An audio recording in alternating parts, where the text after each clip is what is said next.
بسم اللہ الرحمن الرحیم الحمد للہ رب العالمین والصلاة والسلام علی رسول کریم اما بعد۔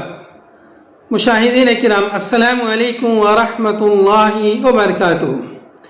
آج میں آپ کی خدمت میں کتاب نعمت المنان مجموع فتاوی فضیلۃ الدکتور فضل الرحمن المدنی رحمہ اللہ سے ایک اہم مسئلہ اسلام کی تعریف کے تعلق سے لے کر آیا ہوں۔ آپ رحمہ اللہ سے سوال کیا گیا کہ اسلام کسے کہتے ہیں؟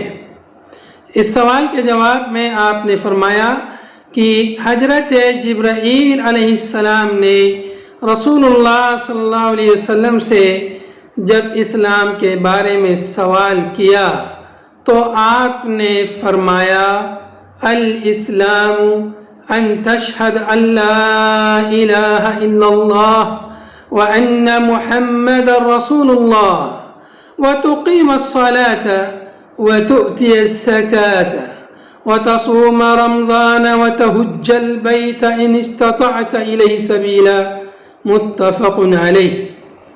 یعنی اسلام یہ ہے کہ آپ اس بات کی شہادت دیں کہ اللہ کے سوا کوئی معبود برحق نہیں اور محمد صلی اللہ علیہ وسلم اللہ کے رسول ہیں، اور نماز قائم کریں اور زکوٰۃ دیں اور رمضان کے روزے رکھیں اور بیت اللہ کا حج کریں اگر وہاں تک پہنچنے کی استطاعت ہو۔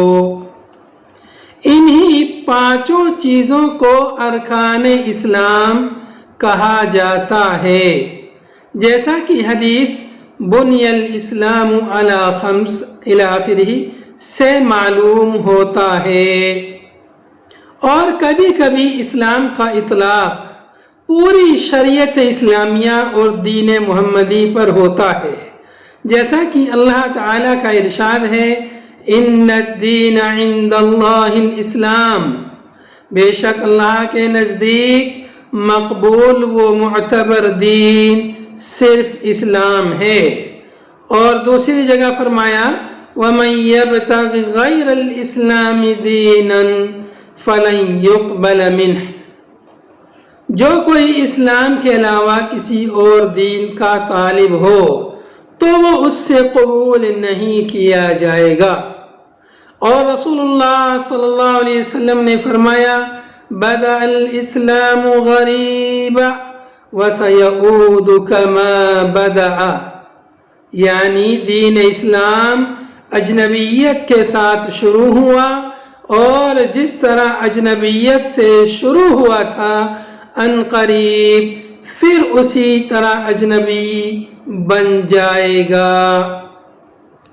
ان نصوص میں پورے دین کو اسلام کہا گیا ہے۔